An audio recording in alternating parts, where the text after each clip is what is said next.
The federal funds rate is finally falling, and with it, the gates to more homes for your buyers.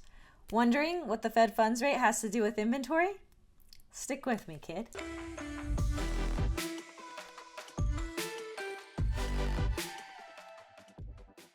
Now, if you're new here, welcome. I'm so happy you decided to cross over to the less professional, but more entertaining, still informative side of real estate. I don't pretend to know everything here, and I do sprinkle my opinion on top of the facts, but I always clearly differentiate between the two. That's my journalism degree talking. Our goal is for you to sound smart at happy hour, specifically about the real estate market when your brother-in-law starts spewing unproductive nonsense. If you aren't new, then you know the difference between the Fed funds rate and mortgage interest rates.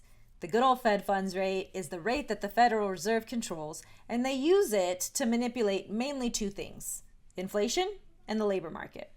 Well, technically, they're only actually trying to manipulate the inflation numbers.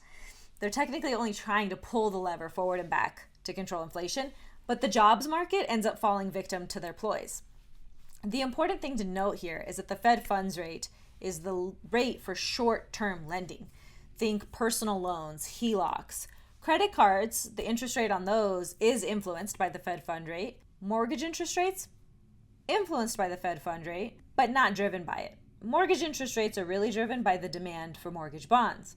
When there's high demand for mortgage bonds, mortgage interest rates improve. But speaking of credit cards, those rates that are influenced very closely, very directly by the Fed funds rate, the data tells us that Americans have been using their credit cards as their primary form of payment more than ever before, which is why we collectively owe more than $1.14 trillion in credit card debt.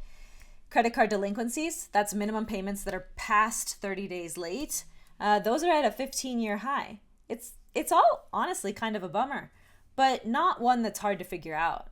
Inflation has been a nightmare, but also our spending habits these days are not for the faint of heart. Americans didn't cut back on shit as inflation peaked at 9.1%. Restaurants, airports, they were all still full. People just swiped to make it happen. That's how consumer spending stayed so strong for so long and why inflation was so sticky. What does this all have to do with housing? Well, we all know that the Fed eventually stepped in. After saying for a long time that inflation was transitory, which was complete bullshit, they realized it wasn't, and they started hiking interest rates very aggressively. This, coupled with inflation, did actually drive mortgage interest rates up, and that trapped a lot of buyers in homes that didn't fit their needs anymore. We called it the golden handcuffs. A family that typically would have moved up to a bigger and better home, or the couple that was ready to downsize, just didn't. The mortgage payment on the other side was too scary given current interest rates. So they were trapped. Just because they didn't move doesn't mean they didn't live it up though. They probably traveled more because they couldn't stay in their house. On their credit cards, remember? Then they realized they had gotten themselves into a kind of shitty situation in terms of debt, but luckily they had the equity in their home to tap into. So they used a HELOC or they did a cash out refinance to consolidate their debt and improve their monthly cash flow and be able to breathe again. It's actually not a bad Hail Mary strategy, except one day the home really did become too unbearable. They said, I don't care what interest rates are right now. I got to get out of here. And they called a realtor. And then they found out that they didn't have any money to pay that realtor, let alone net enough proceeds for a down payment on a new home because they'd used up all their equity on that spending. Here's the thing though, help is on the way now.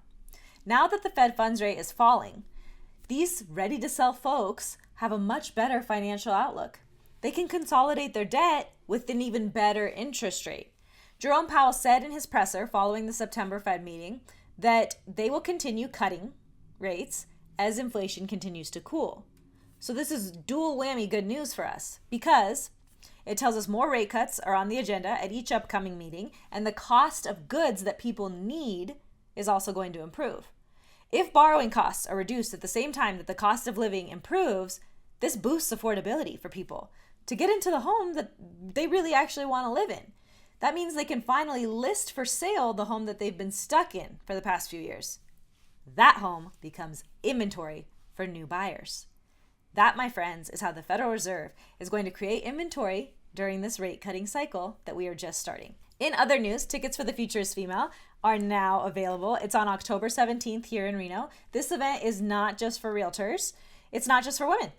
It's an educational event about investing, and it's open to everyone. You may already own a home. You may still be renting. You actually might be a very savvy real estate investor who has a huge portfolio.